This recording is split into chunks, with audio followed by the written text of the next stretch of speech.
going on, guys? Thank you guys for tuning into another one.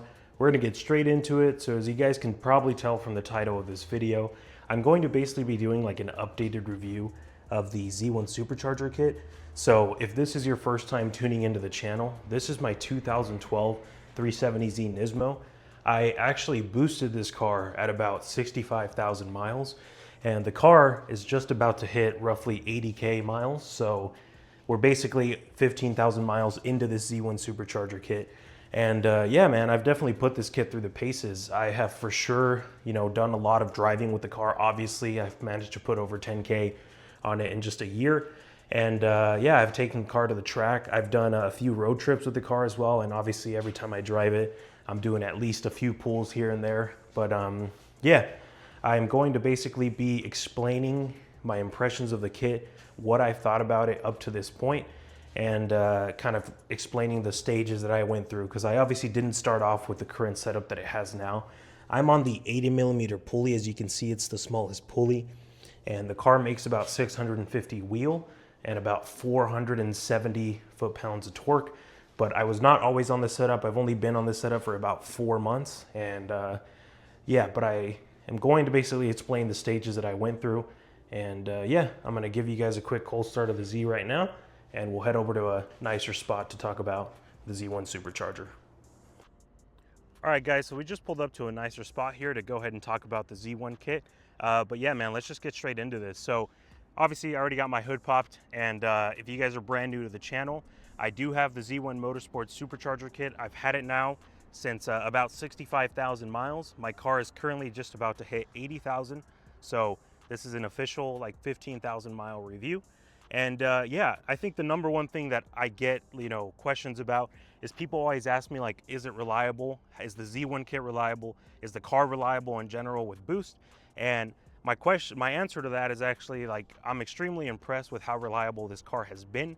So I did have a few failures that problems that I've had to fix in the 15,000 miles that I've been boosted. The number one failure that I had with the Supercharger Kit was actually the tensioner pulley failed on it. So if I go back here, the tensioner pulley is this one right here. And obviously what that does is it just keeps tension on the supercharger belt. And basically, long story short, what happened is that pulley just snapped out of place, and I obviously lost the belt and all that. But that actually happened at 4,000 miles. That's something that I included in my last review video. And that's the only issue I've had with the kit. I have had issues with my OEM pulleys, but that was because the OEM pulleys on this car were really old, and I honestly didn't change them when I first got boosted. So I had an issue where one of my OEM pulleys pretty much backed out, but that was a super easy fix, and it didn't even have to do with the kit itself. And when I actually got retuned for the current setup that the car is on, I actually had a bad map sensor on the car. So when Adamant Tuning had done my tune initially, the car was actually down on power. So when I went ahead and swapped that map sensor and he sent me a new map, the car definitely had a little too much sauce, because I went to go do a second gear pull and the car instantly felt much faster. And I went ahead and let off in second gear, and my serpentine belt literally just snapped in half. So this belt came to look at the engine bay and it was literally just snapped in half, which is crazy. But again, that was a super easy fix. Wasn't even an issue with the Z1 kit. It was just a little too much sauce, I think, at the time. But yeah, honestly, my biggest thing about the Z1 kit that I've always said is that it was extremely easy to install. And even though I installed this myself on jack stands with a few friends, the car has still held up. This is my original motor. I have not built this motor. I have not taken this motor out for any reason. So this is the motor that the car has had since it was made, pretty much. I have not blown it up or anything like that. And yeah, the number one thing, like I said, that I've always recommended about the kit is how easy it was to install. And obviously at this point, how reliable it has been. If a kit has held up after 15,000 miles, and definitely a lot of those miles have been hard miles, because as I mentioned earlier, I have taken this car to the track 3 times. I've done multiple road trips in it, and every time I sit in it, I pretty much do at least a few pulls. So the kit has definitely taken the beating. And a big reason why I believe the car has done that too is just because of my tuner. Adamant Tuning, definitely huge shout out to him. He has dialed in this car perfectly to where, like, the power level that it's at, it's just running super solid. And yeah, man, overall, I think that's one super important thing when it comes to boosting your car, whether it's turbo or supercharger, you need to make sure that you have a good tuner. If you have a tuner that's constantly sending you revisions and telling you like, oh, the tune's not done yet or whatever, and it's 3-4 months later and your tune still isn't done, then that's like literally prime indication that the tuner has no idea what they're doing. So my advice to you, don't get a shitty tuner. Make sure you tune with someone that you know what they're doing.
One thing that I also do want to say about the Z1 Supercharger Kit is just how easy it is to maintain once it's actually like installed on the car. So because this is a Rotrex blower and it has its own oiling system, you actually don't need to service the blower until about 50,000 miles, and that's actually recommended by Rotrex. Obviously, you could probably do it at like 30,000 just to be safe, but I have not serviced this car. I have not serviced the supercharger specifically since I first put it on. So literally this kit, I just slapped it on and I've done my like basic maintenance, like oil changes and stuff, and the kit has been on ever since with zero issues. So I think if you're looking for something that you can just put on the car and not have to worry about it, like constantly be checking your oil or constantly be having to like tighten your the supercharger tensioner and all that, I seriously think this is a perfect kit for you. Because I know with other kits, you do have to constantly like be checking the tension on the supercharger belt. You do have to change your oil like every 3,000 miles roughly. I mean, like supercharger oil. Obviously there's engine oil that is different, but yeah, this is seriously a kit that you can just slap on if you install it correctly. If the car is tuned correctly, the kit will just hold up. And I know a few people that currently have this kit that could also say the same thing. So yeah, there's honestly not much to it. I think it's simple, after 15,000 miles, if the car is still sitting here with the original motor, it's definitely a good kit. I have not had to go and replace like the intercooler. I have not had to replace like parts of the kit. Pretty much everything on it except just the tensioner pulley are the original parts that I got from it when I bought it over a year ago. So when it comes to my recommendation, I definitely recommend this kit. I think Z1 did a great job with it. And if you're looking for something that you can just put on and have fun, make double the horsepower with, and still be, pretty reliable, I seriously think this is the best kit for you. When it comes to boosting your car too, there's obviously like a ton of other parts that you have to install. And I'm just gonna quickly talk about those for those of you that are interested in a little more than just the Z1 kit itself. Obviously this car has a C-Max CSC delete. It has a upgraded clutch and flywheel from Z1. And I do have fuel system parts that I had to put on it, such as the Injector Dynamics 1300X injectors. I did have the CJM fuel return, CJM twin pumps, and obviously relay kits for my fuel pumps. So there is one issue that I've had that I'm still trying to solve, and I'll show you guys right now. I actually went ahead and checked this right before I pulled up to this spot. So you can see I have two individual fuel relay kits for each of my fuel pumps. And as you can see, one of them keeps doing this where it basically burns the fuse. So you can see there how the left pin, it's like brown, right? Meaning it was like literally starting to burn already. And my tuner, Admin Tuning, has pretty much told me that it's probably because the 525 pumps are pulling a little too much current. And I think definitely that's my issue. So what I'm gonna be doing is swapping to smaller pumps that don't necessarily pull as much current, and see if the issue actually goes away. Because those fuses, when it has like an overcurrent situation, they're supposed to just pop. They're not supposed to burn like that. And I've actually have been stranded with this car 2 times now because one of those fuses just burnt all the way through. And so what I do now is, before I even drive the car every single time, pop my hood real quick, I do a quick check on the oil, and then I check those fuses, because if I drive off and that fuse is burning like that, it's for sure gonna leave me stranded eventually. So that's one of the biggest things too, is I think when you have your car boosted, whether it's turbo or supercharger, every time you drive the car, at least like do it like at least once, you know, every few times that you drive it, you want to check your oil and you want to check your fuses, because if you check those two things consistently and everything looks good, there's a very good chance that you're going to prevent like engine failure. And talking about engine failure too, I also do have sensors on this car that basically allow me to view my values that I would normally not be able to view, such as my fuel pressure. So if you guys see in the back of the engine here, there's a fuel pressure sensor right on my fuel pressure regulator. And what that does is that on EcuTech and my tablet inside the car, I'm actually able to monitor my fuel pressure. So on my tablet here, I don't have it on right now, but that one in the middle, I basically have the EcuTech app open and I'm able to monitor all my values. So one of my biggest recommendations is that if you're going to boost your car, definitely invest in a good set of like sensors, right? At least get a fuel pressure sensor and get like an AFR gauge where you can monitor your AFR.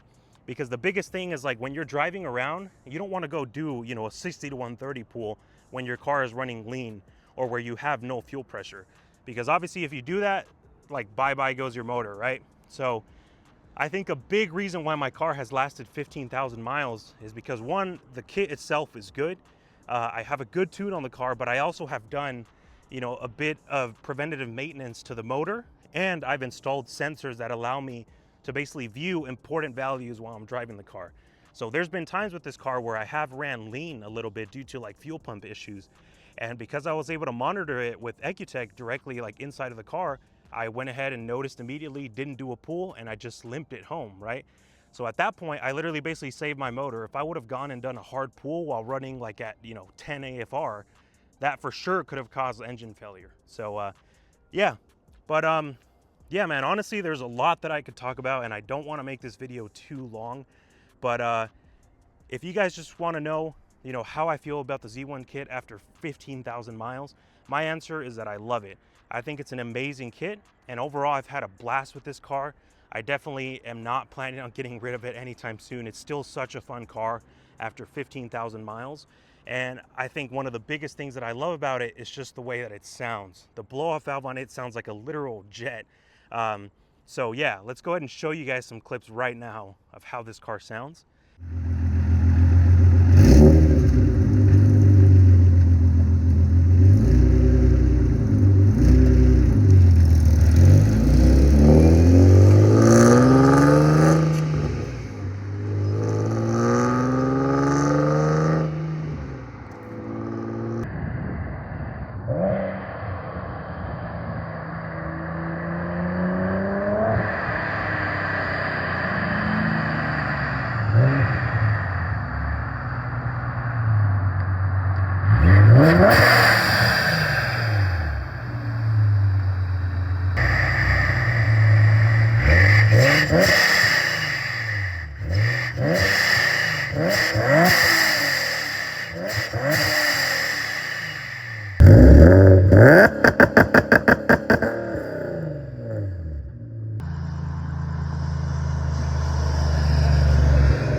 All right, so I just pulled the Z into the garage.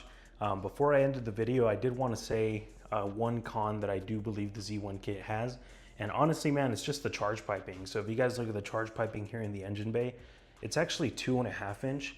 And with a lot of the forced induction kits, like obviously with turbo kits and other supercharger kits like Soho and Top Guns, they actually have 3-inch charge piping. So all these pipes that you see here are basically 3-inch on the other kits, and even the couplers that run to the intercooler up front are actually 3-inch as well. So I definitely don't know why Z1 decided that 2.5-inch would be better. I think they were probably going for like an OEM style look in the engine bay, and just looking at the design of the kit, it would probably be hard to fit like 3-inch through this curve right here. So maybe that's why they decided to do it.